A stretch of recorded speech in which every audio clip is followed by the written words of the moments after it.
আমি নিজে ব্যক্তিগতভাবে 29 বার গ্রেপ্তার হয়েছি, লাঠিপিটার শিকার হয়েছি, জেলে গিয়েছি।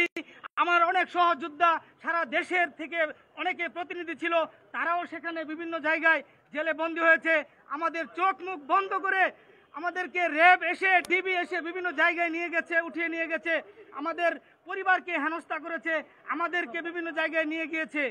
তারপরেও আমরা দমে যাইনি। কেন দমে যাইনি আপনারা জানেন। আমরা একটি যৌক্তিক দাবি নিয়ে আমরা এগিয়েছি। সেই জন্য আমরা বিগত সরকারকেও বারবার বলেছি, বিগত সরকারের সংসদ থেকে শুরু করে এমন কোনো মন্ত্রী এমপি ছিল না যাদের কারণে আমাদের এই সুরটা বাজেনি। কিন্তু তারা স্বৈরাচারের ভূমিকায় গিয়ে আমাদের এই আন্দোলনকে নস্যাৎ করার জন্য, আমাদেরকে টুকরো টুকরো করার জন্য, আমাদের এই সাংগঠনিক শক্তিকে ভেঙে দেওয়ার জন্য বারবার অপচেষ্টা করে গিয়েছে। কিন্তু তারপরেও আমরা দমে যাইনি, বিভিন্নভাবে নির্যাতনের শিকার হয়েছি। তারপরেও আজকে আমরা দেখেছেন রাজপথে আমরা ঠিকই দাঁড়িয়েছি।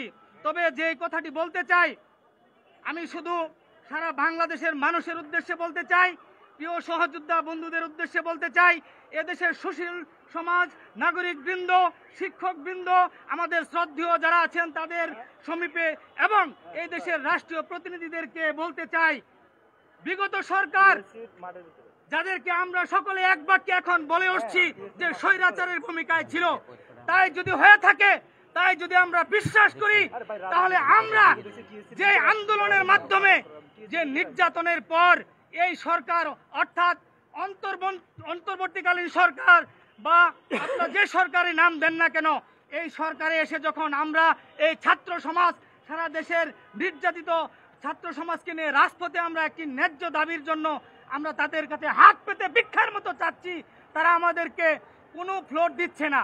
এমনকি বিগত সরকার যেভাবে রাস্তায় ফেলে আমাদেরকে লাঠিপিটা করেছে, স্বৈরাচারের ভূমিকা অবতীর্ণ হয়ে আমাদেরকে জেলে ভরেছে, সেই ভূমিকায় আজকে অন্তর্বর্তীকালীন সরকার আমাদের ছোট ভাই নাহিদ থেকে শুরু করে যারা এখানে অন্তর্বর্তীকালীন সরকারে আছে এবং ঢাকা বিশ্ববিদ্যালয়ের আমাদের সহযোদ্ধা ছোট ভাইরা হাসনাত সহ, আমাদের সার্জিৎ সহ যারাই আছে, এই সমন্বয়ক কমিটিতে যারা আছে, তারা তো জানে আমরা কতটুকু নির্যাতিত ছিলাম।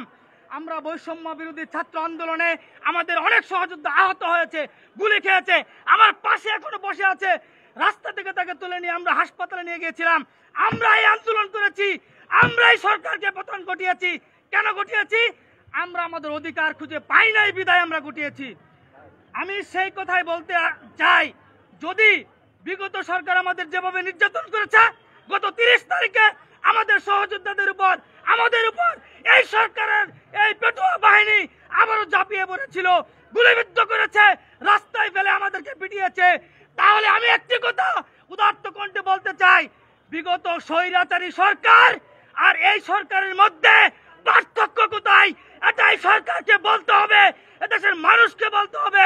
প্রতিটা শিক্ষিত সুনাগরিকের কাছে আমার প্রশ্ন রেখে যাই, তাহলে বিগত সরকার আর এই সরকারের মধ্যে পার্থক্য কোথায়? আমি আমার কথা আর দীর্ঘায়িত করতে চাই না।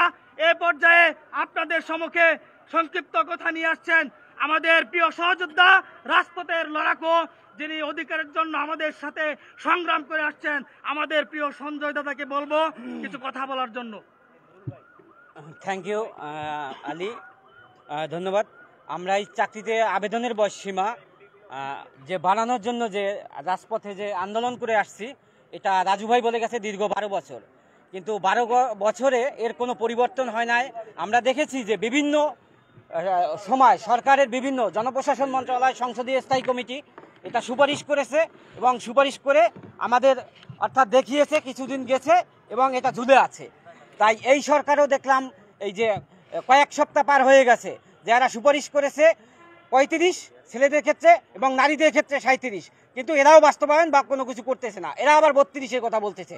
অর্থাৎ বৈষম্যের যে স্থানটা, এটা বৈষম্যের কোনো পরিবর্তন হয় নাই, সরকারের পরিবর্তন হয়েছে।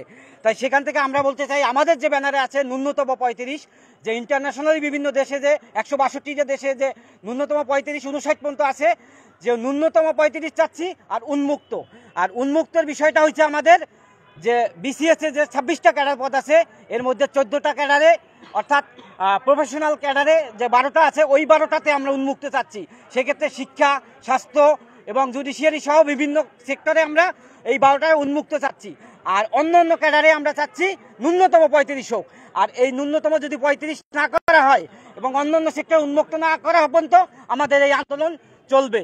এবং এই কর্মসূচি আগামী 24 তারিখ সকাল 11টায় শাহবাগ প্রজন্ম চত্বর থেকে শুরু হবে। ধন্যবাদ।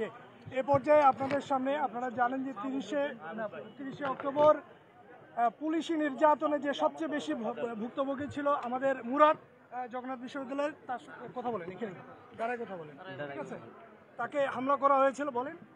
আসসালামু আলাইকুম। মুরাদের দিকে